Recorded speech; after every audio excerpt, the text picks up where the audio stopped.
Obrigado. Queria agradecer algumas pessoas, cumprimentar todos os trabalhadores e trabalhadoras do país, no nome do Washington Maradona, lembrar do Erivan Pereira, que é o coordenador da bancada dos trabalhadores e possibilitou a nossa presença na revisão das normas.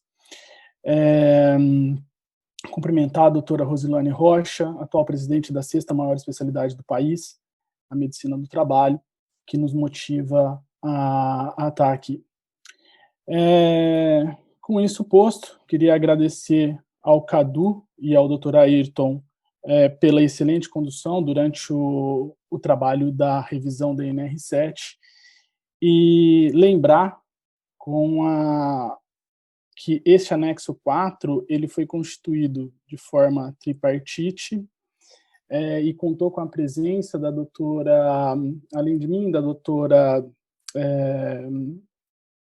D'Agostino, de São Paulo, do doutor Tomás Brito e do doutor Bruno Parente, do Rio de Janeiro, pela parte patronal.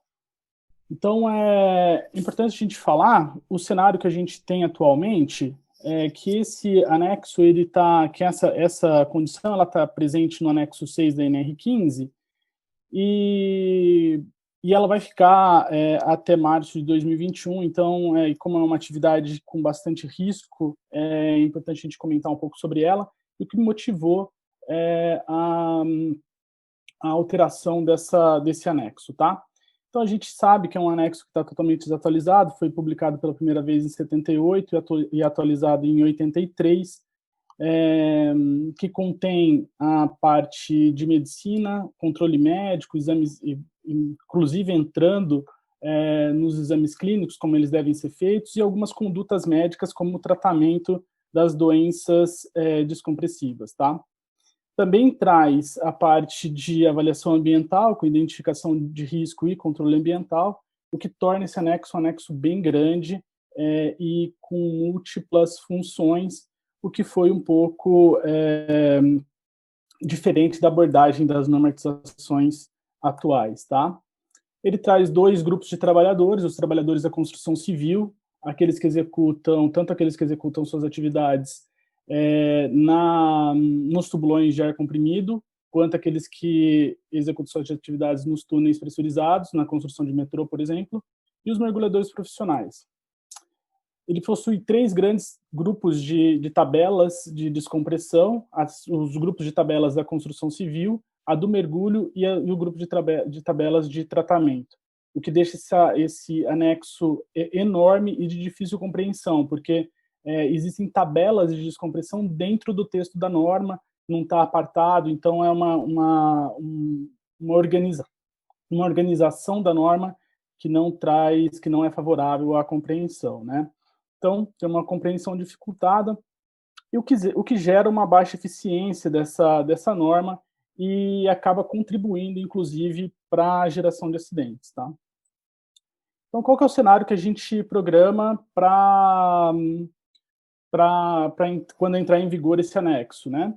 Então, a gente programa ele em 3 pilares, a construção civil, compreendendo os trabalhadores de tubulão de ar comprimido e de túnel pressurizado, os guias internos, que são os trabalhadores de câmara hiperbárica de tratamento, geralmente uma atividade exercida por enfermeiro ou técnico de enfermagem, enfermeira ou técnico de enfermagem, né?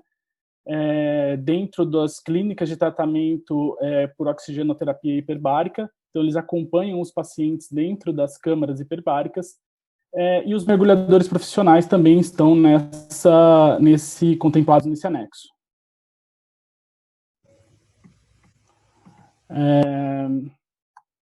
E aí a gente está falando tanto do mergulho saturado quanto do mergulho raso, tá?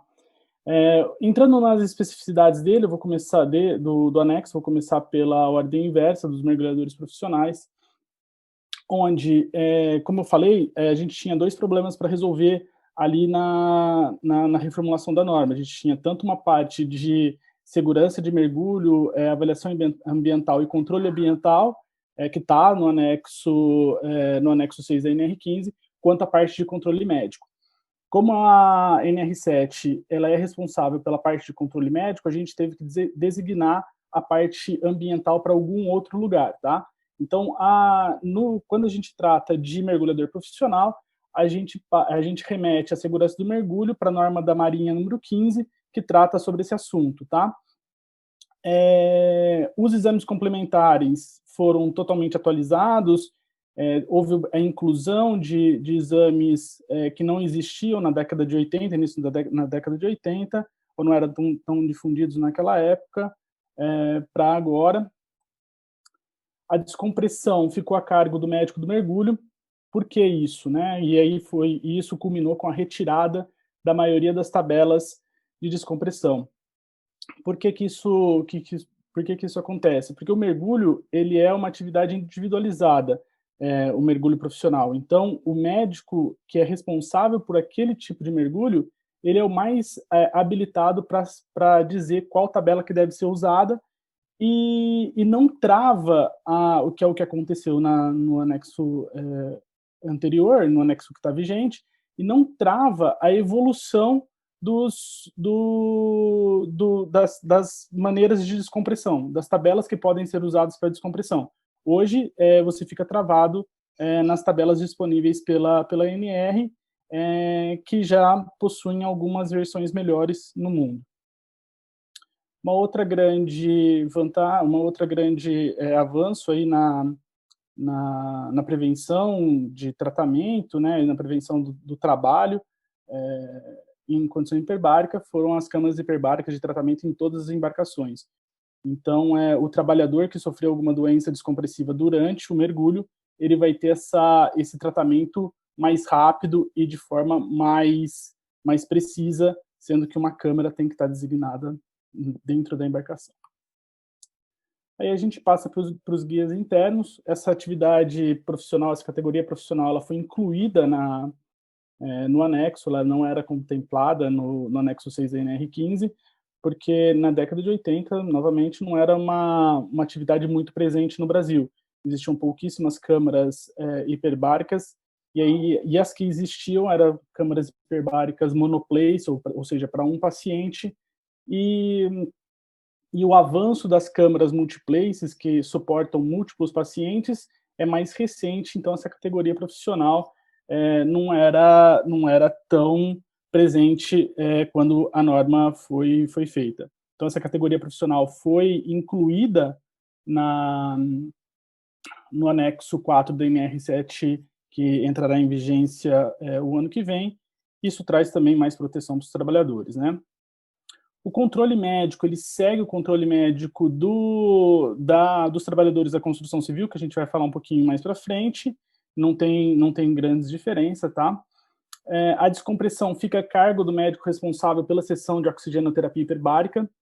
Como é obrigatório um médico hiperbarista em toda a sessão de oxigenoterapia hiperbárica, não faz sentido a gente determinar na norma como que isso vai ser feito para aquela sessão, porque a gente tem a responsabilidade médica sobre aqueles pacientes e sobre aquele trabalhador. Então, isso ficou a cargo do médico responsável pela sessão de oxigenoterapia hiperbárica. Também dá mais dinamismo e não trava a descompressão numa tabela estática que vai ficar na NR. Um outro ponto foi que esse grupo de trabalhadores pode ter até 2 compressões em 24 horas, diferentemente dos trabalhadores da construção civil. A construção civil talvez seja o que mais aparece na rotina do médico do trabalho aí, do dia a dia, né? Então, ela tem dois aspectos. O primeiro deles é o controle específico das condições ambientais, que está na NR18, então tem que falar da NR18, né? Então, precisa, por exemplo, da avaliação médica em até 2 horas antes do mergulho, ambulância UTI com médico durante todo o período em que o trabalhador estiver comprimido, 2 compressores por campânula, isso para evitar uma descompressão brusca e consequentemente, doença descompressiva, né? E está na parte de disposições transitórias da NR18. Do controle médico, que está no anexo 4 da NR7. Tem uma atualização completa da lista de exames complementares, conforme nos trabalhadores do mergulho foram incluídos exames que não tinham na época que o anexo 6 da NR15 foi feito, e foram retirados alguns exames de doenças que, por exemplo, eram muito frequentes na época e hoje já não são mais. Traz também a obrigação do médico orientar todo empregador sobre os riscos da atividade hiperbárica. Isso é um ponto bastante importante, porque é uma atividade de prevenção primária, isso é uma atividade de prevenção primária, portanto, de promoção de saúde, e que está nesse anexo, e é uma atividade que o médico deve realizar quando ele trabalha com esse grupo de trabalhadores, quando ele trabalha com condições em ambiente hiperbárico. A tabela de descompressão ela foi simplificada e atualizada. A tabela de descompressão da NR vigente, ela é uma tabela muito comprida, com muitas condições de descompressão que não são necessariamente presentes na vida prática. Então, ela foi reduzida e foi criada uma coluna que numera sequencialmente todas as linhas de descompressão. Isso facilita muito a comunicação do médico, que vai determinar a descompressão, com os trabalhadores que irão realizar essa descompressão. Então, antigamente você tinha que falar o número da tabela, aonde que o trabalhador ia achar essa descompressão, e hoje, com a tabela nova, a gente só vai falar o número da linha, vai fazer a descompressão pela linha 14, por exemplo. Tá? E o anexo 4 da NR7 é um exemplo claro, importante, de como que a simplificação normativa vai gerar mais proteção. Porque o anexo anterior, ele era muito extenso, complicado de ser compreendido para sua aplicação, e essa simplificação, com certeza, vai gerar mais proteção para a saúde do trabalhador. Finalizando já, eu gostaria de ressaltar o item 18.7.2.23 da NR18, onde fica proibida a escavação por meio de tubulão de ar comprimido. Isso vai entrar em vigor 2 anos após a publicação. Isso deve ser cumprido 2 anos após a entrada em vigor da norma, ou seja, em março de 2023. E é um grande avanço na saúde desses trabalhadores no Brasil. Lembrando que o processo de escavação por meio de tubulão de ar comprimido é proibido em diversos países do mundo, e o Brasil agora se junta a esse cenário de proibição, o que vai proteger trabalhadores, evitar que eles morram ou fiquem aleijados por essa situação. E é isso aí. Obrigado.